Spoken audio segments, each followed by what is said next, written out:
മധ്യകേരളത്തിലും മഴ ശക്തമാകുന്നു. തൃശൂരിൽ ആശങ്കയായി വീണ്ടും കനത്ത മഴ. മണലി, കുറുമാലി, ചാലക്കുടി പുഴ തീരങ്ങളിലുള്ളവർക്ക് ജാഗ്രതാ നിർദ്ദേശം നൽകി. 3 ക്യാമ്പുകളിലായി 133 പേരെയാണ് ജില്ലയിൽ മാറ്റി പാർപ്പിച്ചിരിക്കുന്നത്. വിവരങ്ങളുമായി തൃശൂരിൽ നിന്ന് ലെവിൻ കെ വിജയൻ ചേരുന്നു. ലെവിൻ, തൃശൂരിൽ മഴ കനക്കുകയാണോ? എന്താണ് അവിടുത്തെ ദുരിതാശ്വാസ സംവിധാനങ്ങൾ? കൂടുതൽ ക്യാമ്പുകളൊക്കെ തുറക്കുന്ന സ്ഥിതിയുണ്ടോ? എന്താണ് സ്ഥിതി? ലക്ഷ്മി, കഴിഞ്ഞ ഒരു ദിവസം തകർത്ത് മഴ പെയ്ത് അല്പസമയങ്ങൾക്ക് ഒരു നേരിയ ആശ്വാസമുണ്ടായിരുന്നു. കുറച്ച് മണിക്കൂറുകൾ മഴ മാറി നിന്നു.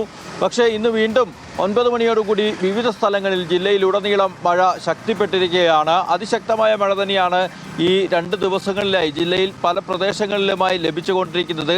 നിരവധി സ്ഥലങ്ങളിൽ വെള്ളക്കെട്ട് വെള്ളപ്പൊക്ക ഭീഷണിയിലാണ് ഇപ്പോഴുള്ളത്. ജില്ലയിൽ വിവിധ സ്ഥലങ്ങളിലായി ഇതിനോടകം 3 ക്യാമ്പുകൾ തുറന്നിട്ടുണ്ട്.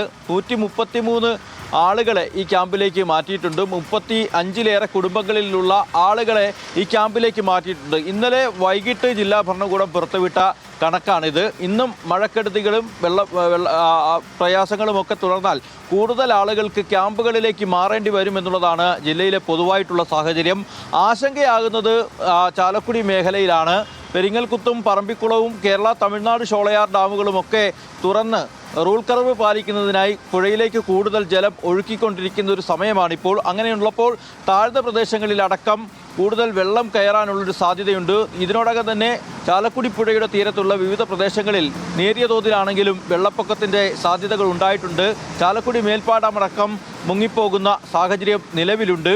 മണലി, കുറുമാലി പുഴകളിലും ആശങ്കകൾ നിലനിൽക്കുകയാണ്. നേരത്തെ തന്നെ മഴ ശക്തമായതോടുകൂടി പീച്ചി ഡാം ഷട്ടറുകൾ ഉയർത്തിയതാണ്. ഇന്ന് കൂടുതൽ മഴ ലഭിക്കുമെന്നുള്ള കണക്കൂട്ടലിൻ്റെ അടിസ്ഥാനത്തിൽ 20 സെൻറ്റിമീറ്റർ കൂടി വിവിധ ഘട്ടങ്ങളിലായി പീച്ചി ഡാമിൻ്റെ ഷട്ടറുകൾ ഉയർത്തുമ്പോൾ മണലി, കുറുമാലി പുഴകളുടെ തീരത്തുള്ള ആളുകൾക്കും ആശങ്കകൾ ഉണ്ട്. നിരവധി ആളുകൾ വീടുകളിൽ വെള്ളം കയറുന്ന ഒരു സാഹചര്യം ഇതിനോടകം തന്നെ ഉണ്ടായിട്ടുണ്ട്. തീരദേശ മേഖലകളിലേക്ക് പോകുമ്പോൾ വാടാനപ്പള്ളിയിൽ ഇന്ന് പുലർച്ചെ മുതൽ കടലാക്രമണം അതിശക്തമായി തന്നെ തുടരുകയാണ്. നിരവധി വീടുകളിൽ വെള്ളം കയറുന്നത് സാഹചര്യമുണ്ട്. തീരദേശ മേഖലകളിലേക്ക് എത്തിയാൽ കനോലി കനാൽ അടക്കം നിറഞ്ഞ് കൊടുങ്ങല്ലൂർ, കയ്പമംഗലം അടക്കമുള്ള മണ്ഡലങ്ങളിലെ നിരവധി സ്ഥലങ്ങളിലും വെള്ളക്കെട്ടിൻ്റെ ഭീഷണി നിലനിൽക്കുകയാണ്. ഏതായാലും ജില്ലയെ സംബന്ധിച്ചുകൊണ്ട് ആശങ്കയുടെ മണിക്കൂറുകളിലൂടെയാണ് കടന്നു പോകുന്നത്. മഴ ശക്തമായി തന്നെ തുടരുന്ന ഒരു സാഹചര്യത്തിൽ ഇതിനോടകം തന്നെ നിരവധി കെടുതികൾ വ്യാപകമായി ജില്ലയിലുടനീളം സംഭവിച്ചിട്ടുണ്ട്.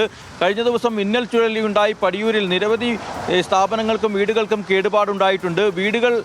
കിണറുകൾ ഇടിഞ്ഞു പോകുന്ന സംഭവമുണ്ട്. ഇന്ന് കുന്നംകുളം പഴുന്നാനിയിൽ കെട്ടിടം തകർന്നു വീണിട്ടുണ്ട്. അങ്ങനെ ഗുരുതരമായ മഴക്കെടുതികളും ജില്ലയിൽ റിപ്പോർട്ട് ചെയ്യുകയാണ്. മഴ തുടർന്നാൽ തൃശ്ശൂരിലാകെ ആശങ്കകൾ ഉണ്ടാകുമെന്ന് തന്നെയാണ് കരുതേണ്ടത്. മലയോര മേഖലകളിലും തീരദേശ മേഖലകളിലുമുള്ള ആളുകൾ ജാഗ്രത പുലർത്തണമെന്നുള്ളതാണ് ജില്ലാ ഭരണകൂടത്തിൻ്റെ നിർദ്ദേശം. ഏതായാലും മഴയ്ക്ക് ഇന്ന് രാത്രിയോടുകൂടി ഒരു ശമനം ഉണ്ടാകുമെന്ന് പ്രതീക്ഷിക്കുമ്പോഴും നിലവിലെ സാഹചര്യത്തിൽ ശക്തമായ മഴയാണ് ജില്ലയിൽ ഉടനീളം ലഭിച്ചുകൊണ്ടിരിക്കുന്നത്. ലക്ഷ്മി, തൃശ്ശൂരിൽ വലിയ മഴയും മഴക്കെടുതിയുമാണ് റിപ്പോർട്ട് ചെയ്യപ്പെടുന്നത്.